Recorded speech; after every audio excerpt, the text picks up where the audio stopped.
This week we're going to go to another one of Paul's letters. You know, there are literally thousands of sermons that could come from all the letters that Paul wrote to the churches in the New Testament.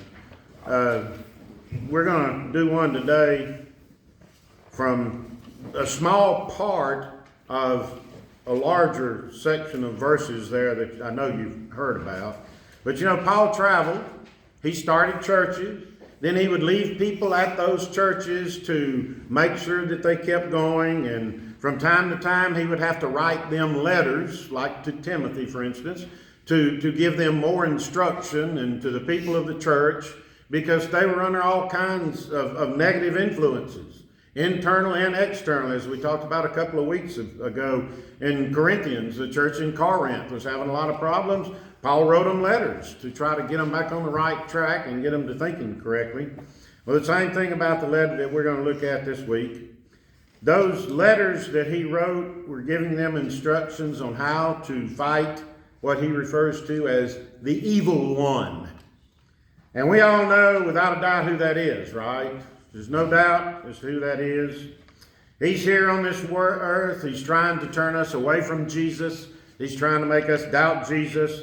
He and all of his other fallen angels, and that's what he is. The Bible tells us that Satan is a fallen angel. He was kicked out of heaven for wanting to replace God and be like God. He and all of those other fallen angels are fighting the power of the Holy Spirit that's supposed to be in our hearts to try to turn us away from Jesus. I think one of the best parts of any of the letters that Paul wrote comes from Ephesians 6, which is Ephesians is a fairly short book. Near the end, chapter 6, he writes, I think 8 verses about what I'm sure you've heard before as putting on the whole armor of God. You've probably heard a preacher preach on the whole armor of God. I remember Brother Charles doing it right here a few years ago. Well, I'm not going to do that today. I'm only going to talk about a very small part of the whole armor of God, because those 8 verses has got probably 8 different sermons in them. And I found that sometimes it's difficult to find something to do a sermon on. So I'm going to do it in one little part, and in the future I'll probably do the other parts. So I'm going to make those 8 verses into 6 or 7 sermons, probably. I'm going to use just one little small part of the second half of Ephesians 6, where Paul is talking about putting on the whole armor of God. This letter that Paul wrote is to, of course, the church in Ephesus. Ephesus was a major city back in its day, during Jesus' time. Ephesus was located in the western part of what is now known as Turkey, then Asia Minor. If you go from Israel, you know where Israel is. You go north, you got Syria. You go on further north, you got Turkey, and then Turkey goes over to the west, to the east, the west. And then you've got the Aegean Sea, and then you've got Greece. You remember Corinth is in Greece, the southern part, the eastern side of Greece. If you go across the Aegean Sea from Corinth, you'll come to Turkey, and you go inland just a little, and that's where Ephesus was. And Paul and mainly Timothy had established the church in Ephesus, and Paul had left Timothy there to take care of it. And this letter, the letter called the Ephesians, in the Bible is the letter that he wrote back to that church in Ephesus. By the way, Ephesus is also mentioned as one of the 7 churches in Revelation. It says that he praised them, John in writing Revelation praised them for their endurance, but said that they had lost their first love in talking about them. And Ephesus is believed to be where Mary, the mother of Jesus, spent her last days, being taken care of by John. Paul sort of made Ephesus his missionary headquarters because of where it was located, you know, Rome, Greece, and then you'd come down back to Jerusalem. It was sort of a central spot, and he sort of made it his missionary headquarters. And they had a strong church. Paul, while there, even performed several miracles. He left Timothy in charge. As a matter of fact, the two books, 1st and 2nd Timothy, are letters by Paul to Timothy when he was still at Ephesus. The ruins of ancient Ephesus are a major archaeological site. During its day, it was a big city. There was, bustling, a lot of things going on. Today, it's near the modern city. The town of Ephesus is no longer there. It was just, but they do archaeological digs and discoveries there. It's near a town that today is called Selkirk in western Turkey, near the Aegean Sea. It was known for the Temple of Artemis, which was designated one of the 7 wonders of the ancient world. It was in Ephesus. Other monumental buildings like the Library of Celsus, and there was a theater that would hold 24,000 people. That's a large theater. I don't know, what is the Tex football stadium, I think, holds like 26,000 people. So you picture a stadium that big was in Ephesus during Jesus' day. Now, Chris is going to read this small part of this letter to Ephesus about the whole armor of God. Ephesians 6, verse 16. Take up the shield of faith, with which you will be able to extinguish all the flaming arrows of the evil one. This is one of the 8 verses talking about the full armor of God. This one says, take up the shield of faith, it's not meaning you're going to have a metal shield in front of you holding it like this. It's the shield of what? The shield of faith. It means take up your faith so that you can do what? Extinguish the flaming arrows of the evil one. In the New International Version, even the New King James Version, the word arrows is used. In the original King James Version, if I'm not mistaken, they use the word darts. But it's all the same thing. But this shield of faith is a crucial part of your armor to protect you for battle. Just like it shows inside your bulletin. All the things that you need to protect you for battle from the evil one. And you think, what battle? Do you really have to ask that? It's here all the time, everywhere. We talked about it when we read from Corinthians about the battle that we are going through all the time. The battle against us by the evil one. And that's why we need a shield. And that shield should be our faith. Your faith is knowing without asking questions that God is here with you. 2 weeks ago I told you that we have not been abandoned. We have never been abandoned. God is with us. And your faith in God is your shield against those flaming arrows that the evil one is constantly bombarding you with. But God is here with us. He hasn't abandoned us. So why do you need a shield? Well, look at what Chris read. To extinguish, to battle, to do away, to fight against those flaming arrows that the devil is throwing at you all the time. Those are Satan's attacks. He makes you doubt God. He makes you question God, your salvation. He makes you question God's love. He tempts you with sin. Those are those flaming arrows that are coming at you all the time. He causes you to be despaired, to accuse other people of things that you don't know for sure about. He causes Christians to be persecuted. Those are those flaming arrows that are coming at you all the time. And you need faith, which is your shield, to fight against those arrows.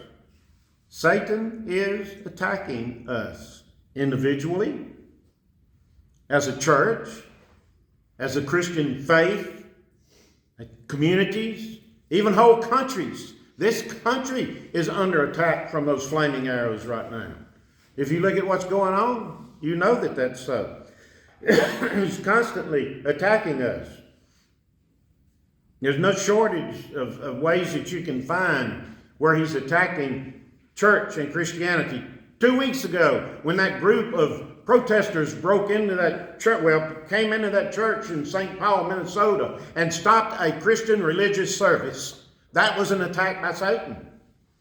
You say, no, they were attacking us because they thought the preacher was men. They were stopping a Christian service. That was an attack by Satan to stop people from worshiping.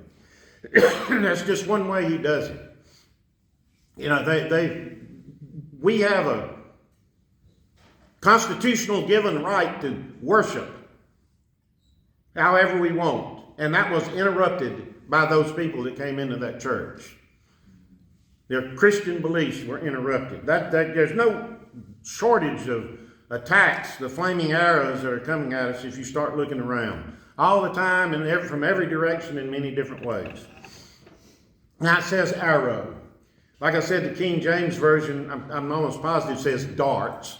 But, you know, an arrow in ancient times was something that would be thrown or projected with a bow toward an enemy.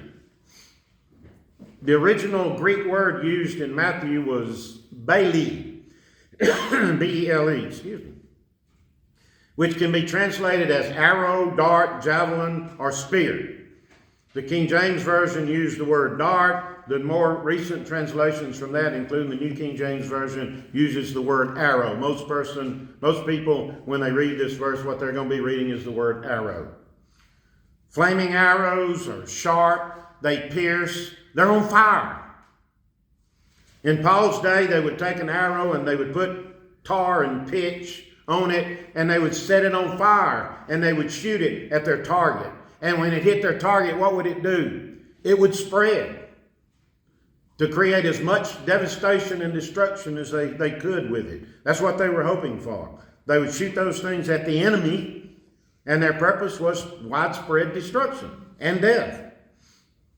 I used to shoot a lot bow and arrow. I still own the bow. It's in my gun safe. It's a 52-inch Kodiak Bear, I don't even remember, Magnum. You know, it's a recurve that you have to do yourself. I haven't shot it in a long, long time. I was actually pretty good at it. And let me tell you, those arrows are fast. They move fast when they're released. It's like, that's how it sounds. It's not, it comes at you quickly. And if you're close, nearby, and it's coming at you, you would not be able to get out of the way. Mark, I could hit you with an arrow right now, and you would not be able to dodge it. And that's what we're talking about here. And that arrow, if it's a little crooked, or the feathers on the end are a little messed up, it's not going to just go straight. It's going to divert a little bit, go off here and there. That's why they set them on fire. So they may not hit Dwight, but it hit right there beside him, and then the fire would consume him. And that's what this verse is talking about. Those arrows that the evil one is shooting at us are on fire. They're flaming. So you may dodge it a little, but it might hit somebody right beside you. And that person's tongue, that person's sin will spread over to you. And that's what the evil one is hoping will happen. He may not shoot directly at this church, but he may be shooting at the church down the street. And those people are going to get out on the streets and start spreading falsehoods about Jesus Christ and Christianity. He may shoot at our country and destroy our country because our country was built on Christian beliefs and belief in God. You know, it's not like he doesn't have to shoot directly at what he wants. All he's got to do is get somebody close by. It may be a family member. Y'all are doing great, and then all of a sudden the family member backslides, falls off. And then that influences you. He may hit a church member with these arrows, with these temptations to sin. And that church member could come into our church and infiltrate and spread that sin throughout the rest of the church, just like that fire would spread from those arrows. And that's what Paul is talking about here.